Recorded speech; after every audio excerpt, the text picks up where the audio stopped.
Maverick PT, welcome back for episode 4 of the Squat Matrix. Episode 1, 2, and 3, we hammered home kind of going on that normal foot position, the wide foot position, and the narrow. To re-highlight, we talked about motor milestones at the end of the third episode, and we related it to how not being able to squat, lunge, not being able to jump, to hop, to bound, to leap, to crawl, to bend, to twist, to kneel, to rotate, to push, and to pull, and to drag, how similar that is, and especially with the art of a squat, how similar, how weirdly similar that would be to forgetting how to read, to write, to communicate, and to talk with other humans, other loved ones.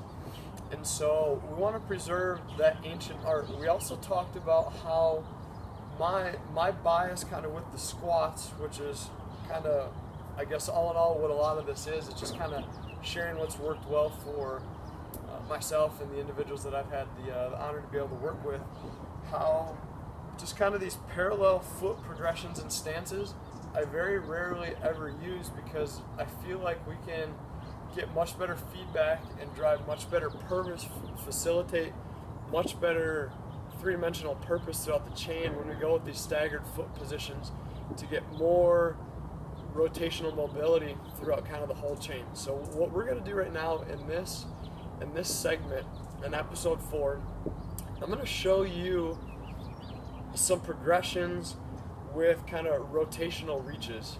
Rotational reaches to drive and to facilitate different things throughout the feet and the ankles, and as well as kind of the trunk and everything like that. So what we're going to do first, let's start with just a basic RXX squat.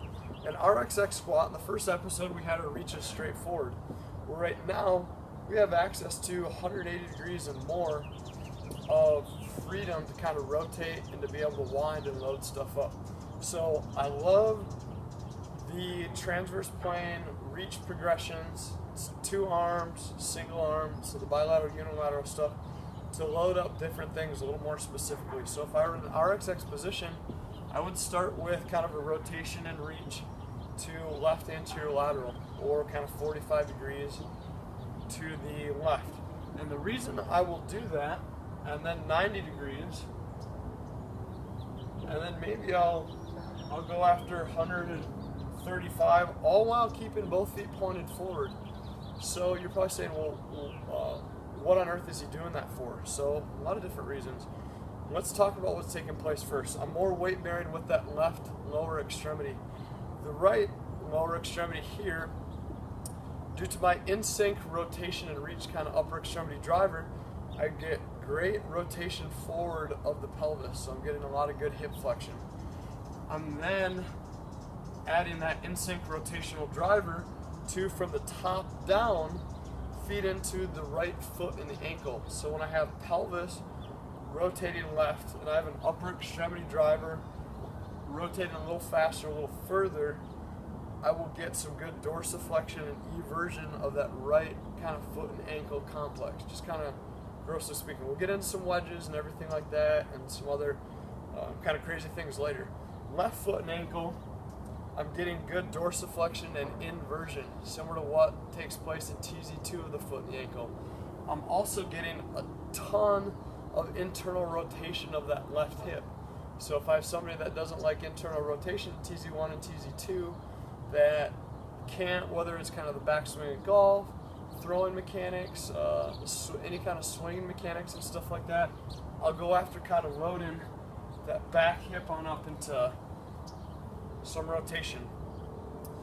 What I'll do next with kind of an RXE kind of positioning and some rotation in sync, I'm getting some good external rotation now, relative external rotation. Hi buddy, what are you doing? Hi, you want to eat some food? I'll be right down, I'll make you breakfast.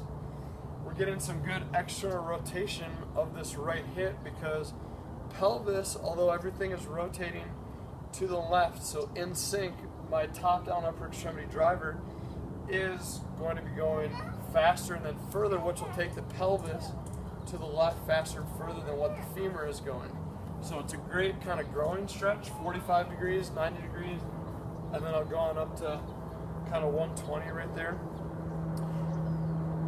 dorsiflexion and eversion of the right foot and ankle, dorsiflexion and inversion of the left foot and ankle. If I go in RXI position right here, what we'll do is facilitate dorsiflexion and inversion of both feet and ankles, as well as, hi bud. Oh, showing people your Santa shirt?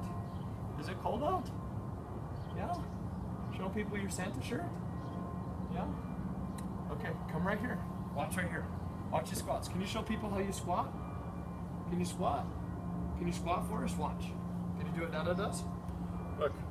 So we have this RXI position again. We'll go after big time that posterior hip capsule, but really, really getting that good kind of internal rotation load of the left back butt, all those external rotators. Great little load. And relax. Play around with those guys. Those are my in-sync kind of little drivers with an RX kind of progression and matrix. When we come on back, we're going to go after a little bit more kind of going out of sync with our rotational loadings. We'll play around with some growing squat matrices, as well as some type 2, some type 1 in sync and out of sync for kind of specified reasons. Have fun playing around. Have a great day, guys.